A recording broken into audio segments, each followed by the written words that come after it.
I thought she was going to talk for a while. What happened? Yeah, we don't know what the final vote tally is going to be, but congratulations to Rick Santorum. This has been a great victory for him and for his effort. He's worked very hard in Iowa. We also feel it's been a great victory for us here. For Ron Paul as well. Ron Paul's had a great night. This has been terrific. I think it's great that here in the heartland of America that a campaign begins. All three of us will be campaigning very hard to make sure that we restore the heart and soul of the entire nation. And thank you, Iowa, for the great send-off you're giving to us and to the others in this campaign. Look, this is a campaign night where America wins. We're going to change the White House and get America back on track.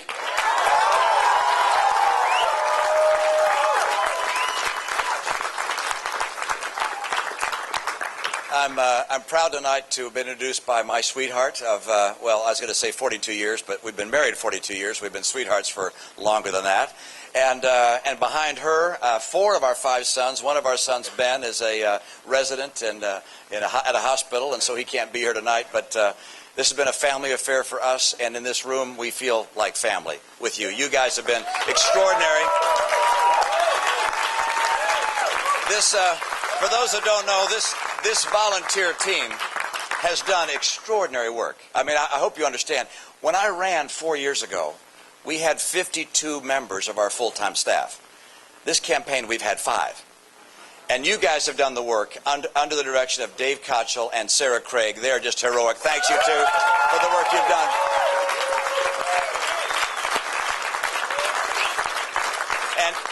And you were working, and I am working, and we're all working together because of our passion for this country and our concern that it's being led by a president who may be a nice guy, but just is over his head.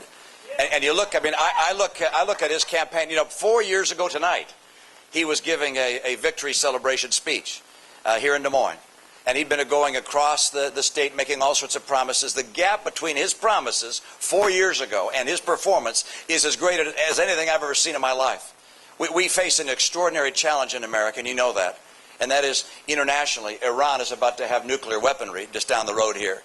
And this president, what's he done in that regard? He said he'd have a policy of engagement. How's that worked out? All right, yeah, not terribly well. We have no sanctions of a severe nature, the crippling sanctions put in place. The president was silent when dissident voices took to the streets in Iran. And, of course, he hasn't prepared the military options that would present credibly our ability to take out the threat that would be presented by Iran. He's failed on that. And then how about with regards to the economy? He went out and borrowed $787 billion, and his administration said they'd hold unemployment below 8%. Hasn't been below 8% since. You got 25 million people today out of work or stopped looking for work or unable to get the kind of job that will allow them to meet their needs. This is not just a statistic, by the way. These 25 million people, this unemployment at 8.5%. These are real people whose lives have been impacted severely. People who lose their jobs over a long period of time. They sometimes lose their marriages, lose their faith, become depressed. This is just a tragedy. It didn't need to happen. Almost everything the president has done has made it harder for businesses to grow and to hire and to put people back to work. And then, of course, there's one more aspect of his track record that's been a failure. He was critical of President Bush for not balancing the budget, for having such large deficits. His deficits have been 3 times larger or more. He's on track by the end of his first term, his only term, by the way.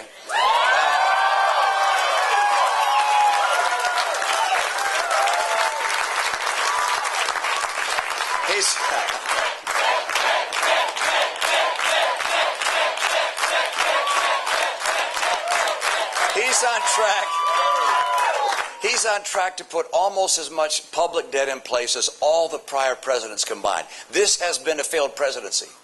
And I'm absolutely convinced that if we want to get jobs again in this country, it's going to be helpful to have a person who's had a job in the private sector to create jobs in the private sector. You know, he said 3 years ago, after being inaugurated, he was on the Today Show, and he said, look, if I can't get this economy turned around in 3 years, I'll be looking at a one-term proposition. And we are here to collect, let me tell you.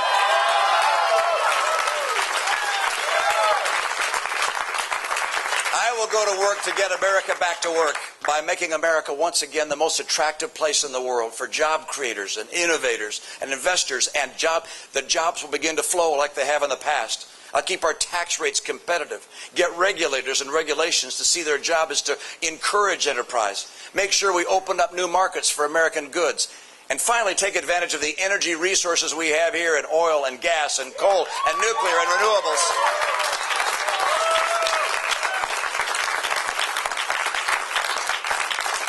And I'll also do the work of finally getting ourselves to cut our federal spending and capping how much we spend and balancing our budget. I think it's immoral for us to continue to spend our kids' future year after year, trillions of dollars passed on to the next generation, knowing we can't possibly pay it back. It's wrong, and under my administration, it'll end.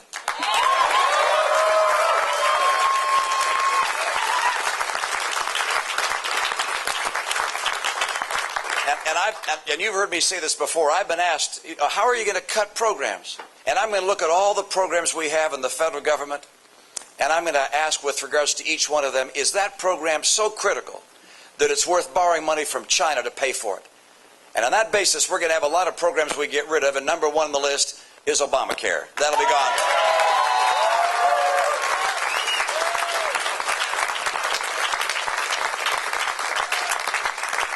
But this election is bigger even than jobs and a strong economy.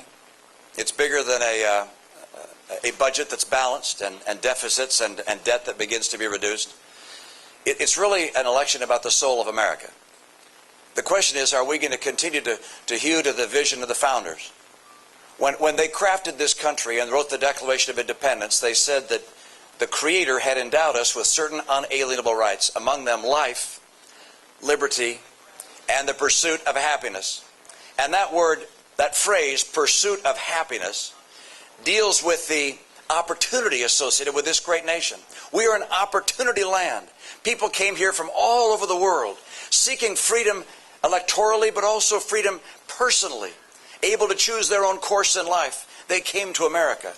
And by virtue of their successes, their passion, their energy, their pioneering, they helped lift the entire nation. They didn't make us poorer by their being successful. They made us as a nation better off. The president has a different view. Instead of seeing a merit society, an opportunity society, I think he takes his inspiration from the social welfare states of Europe. He wants to make us an entitlement society, where government takes from some to give to others. The only people who do well in that setting are the people in the government who do the taking from one to give to the others. The right course for America is to remain a merit society, an opportunity nation.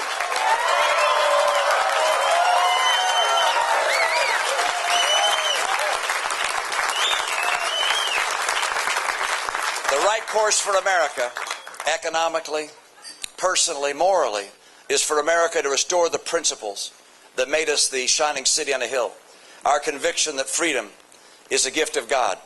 Our recognition that America as a merit society, where people based upon their education, their hard work, their risk-taking, their dreams, can lift themselves and lift people around them and lift our entire nation.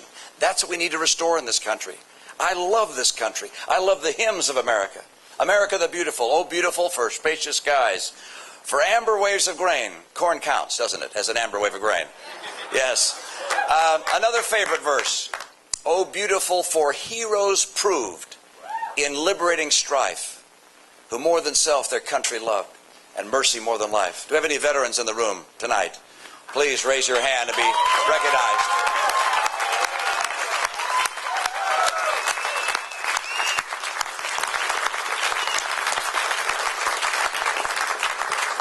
And one more verse, let me just quote. Oh, beautiful for patriot dream that sees beyond the years. The patriots, the founders of this country, had a dream that was not just for their time, but was an enduring dream. It sees unto our time. I don't want to do, as the president says, to fundamentally transform America into something we might not recognize. I want to restore the principles that made America the hope of the earth. I love our freedoms. I love our Constitution. I love our land. I love our people. And I love the fact that this is a land of opportunity. Let us restore the greatness of America and keep this land the hope of the earth. Thank you so much for all your help. to New Hampshire. On to New Hampshire. Let's get that job done. Come visit us there. We got some work ahead. Thanks, you guys.